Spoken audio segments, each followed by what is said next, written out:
In the fall of 1874, Kentucky Valley was quiet as a prayer whispered over a sleeping child.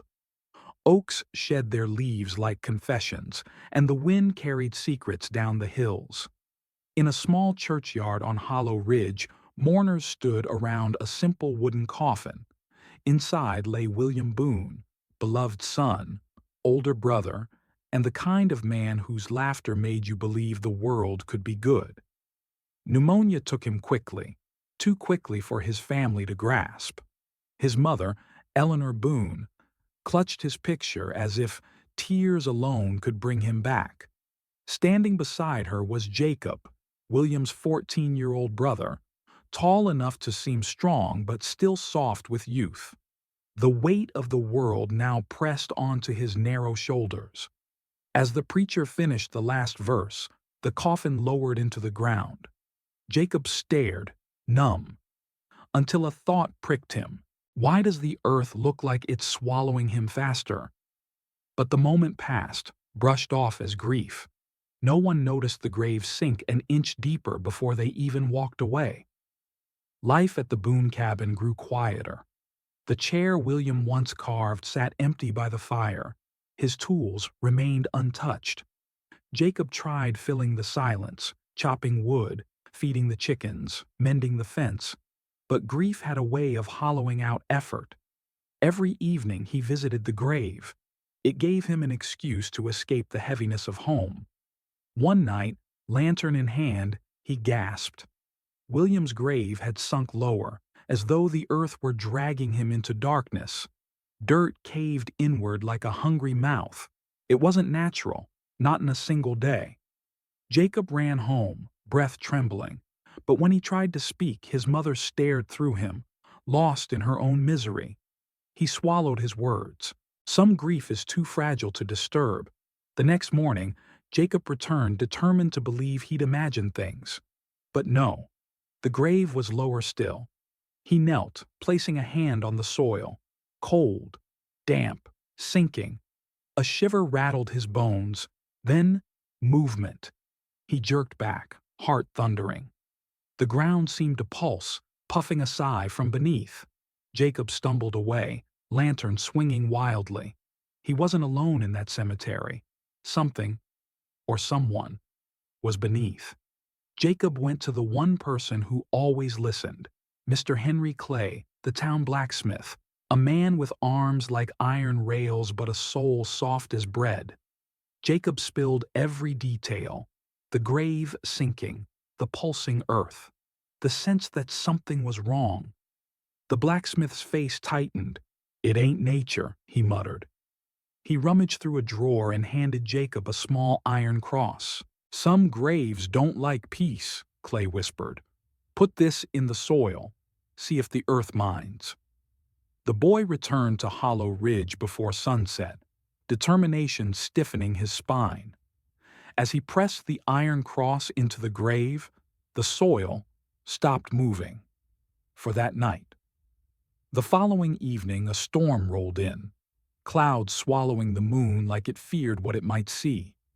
Jacob hurried to check the grave. His heart dropped. The iron cross lay on the grass, ripped free.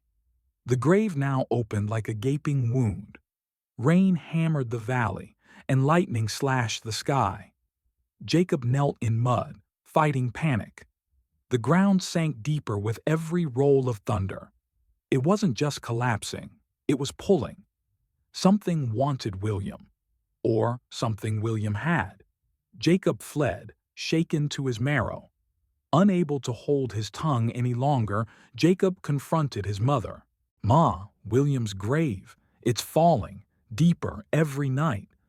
Eleanor's eyes flickered, fear cracking her grief-hardened shell. She trembled, clutching a silver locket around her neck, William's gift to her. "There's something I never told you," she whispered. William kept a secret, a promise he made on his last hunting trip down near Devil's Creek. He found something there, something he shouldn't have taken, a silver pocket watch engraved with strange marks. He bragged that it felt like it belonged to someone important, someone watching. The night he grew sick, the watch disappeared. Eleanor feared it had returned to its owner. Jacob didn't understand, but he knew one thing. Something buried with William wasn't meant to rest. Jacob hurried to Hollow Ridge at dawn, determined to uncover what plagued the grave. He froze mid-step. A man in a long coat stood by William's plot, tall, pale, an old bowler hat casting shadows over eyes too black to be human. He held a crooked cane and tapped the earth rhythmically, as if listening through vibrations.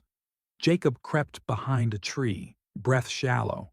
The stranger whispered into the soil, a language sharp like broken glass. The grave shuddered, earth cracked. The man smiled, a jagged, knowing smile, then vanished into the fog. Jacob stayed hidden long after he was gone. Something sinister was claiming his brother. Jacob decided he would dig up his brother's coffin, not to disturb William, but to save him. Lantern lit, shovel trembling in his grip, he tore into the sinking ground. Every shovelful felt heavier than the last, as if invisible hands tried holding the dirt in place.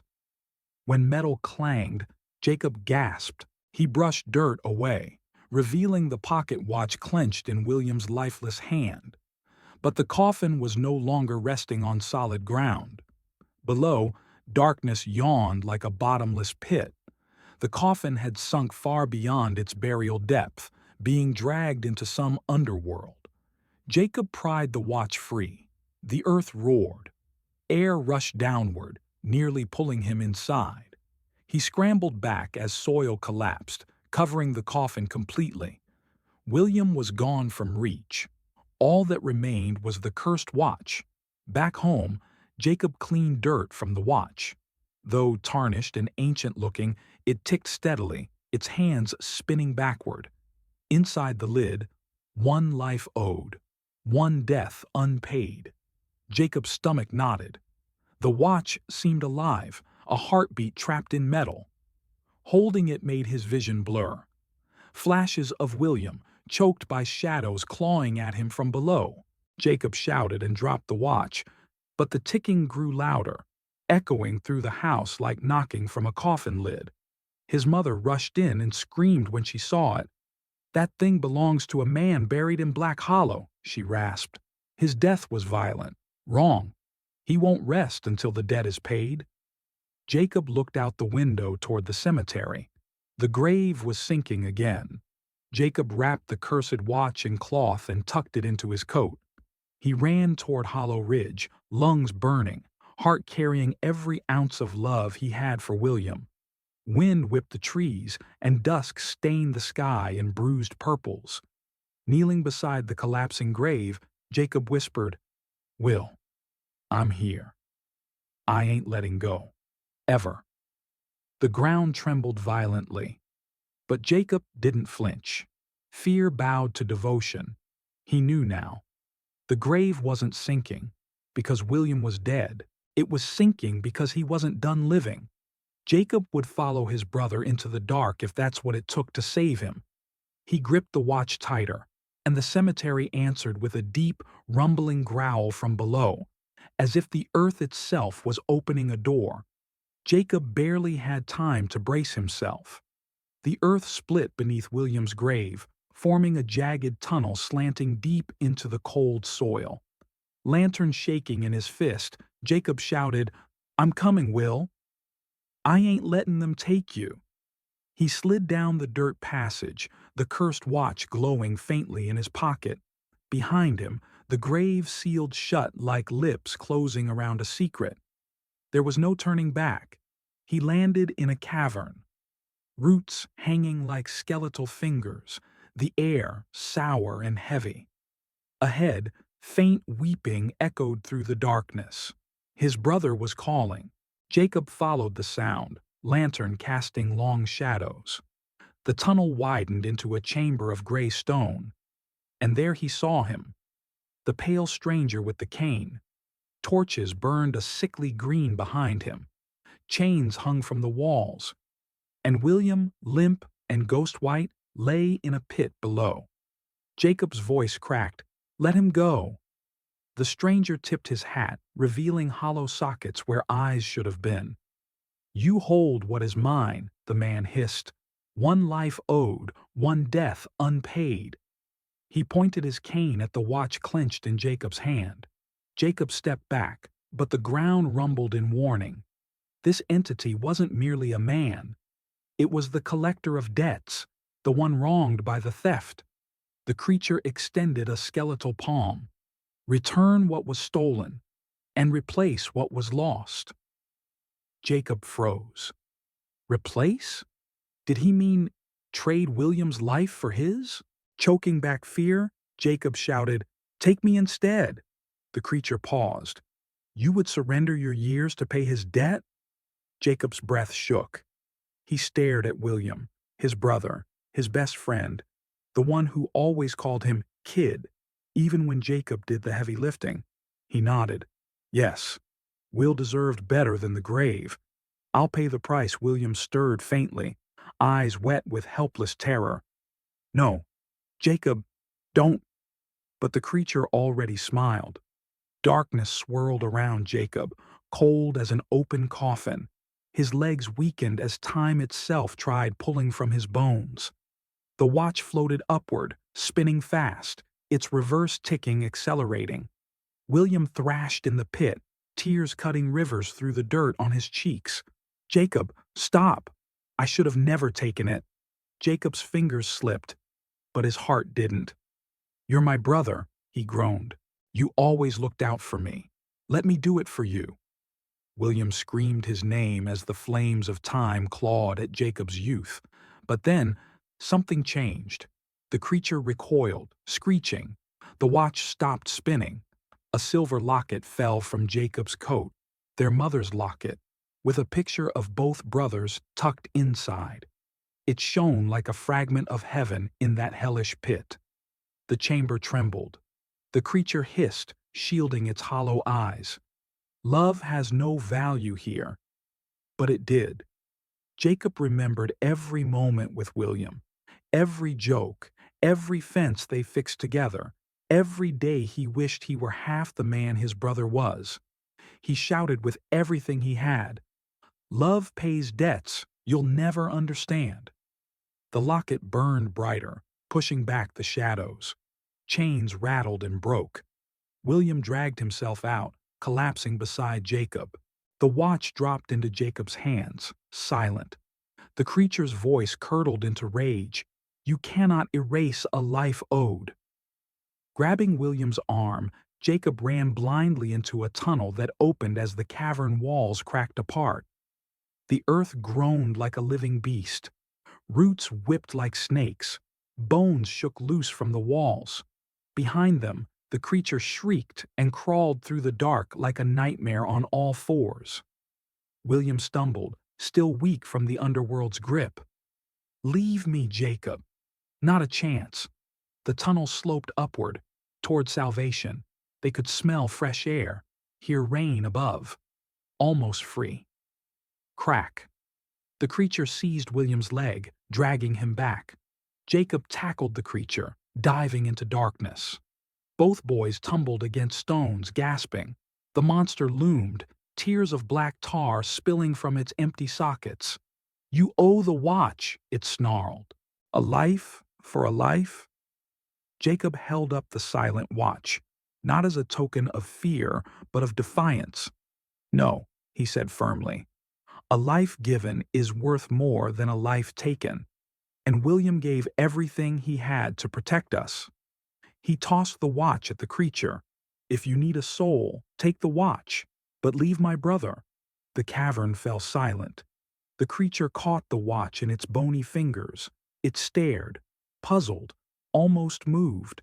A faint heartbeat pulsed inside the device. The creature whispered, "He died saving another once, a boy lost in Devil's Creek. He paid his debt long ago." William looked up in shock. Jacob froze. The watch's engraving changed. Debt forgiven. Life honored. The cavern began collapsing. The creature bowed its head and faded into dust. William and Jacob struggled upward through raining soil and cracking roots. until suddenly they burst out through the grave into the roaring storm. The grave no longer sank. Instead, the earth lifted gently, forming smooth ground where the hole once yawned. The stormlight softened, moon pushing through the clouds like a watchful guardian. Jacob gasped, embracing William tight enough to anchor him to life. Eleanor arrived running, lantern swinging wildly. She fell to her knees, crying into her son's hair. Grateful tears, disbelief shaking her frame. William kissed the silver locket still warm against Jacob's chest. "Guess I ain't done bossing you around, little brother." Jacob punched his arm with a choked laugh. "You were never that good at it." In the days that followed, the Boone home filled with laughter again, cracked, healing laughter. William recovered slowly, but his eyes held a deep wisdom, a man who'd glimpsed eternity and chose love over fear.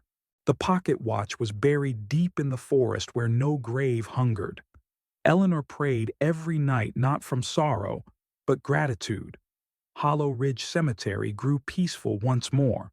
No graves sank, no whispers from below. And sometimes, when Jacob visited, he felt a warm presence beside him. Not haunting, but guarding. He knew this. No force in heaven or hell is stronger than a family who refuses to let go. The story of the grave that sank deeper every night faded into local legend, a reminder that love can drag us into the darkest places and also be the light that pulls us back out.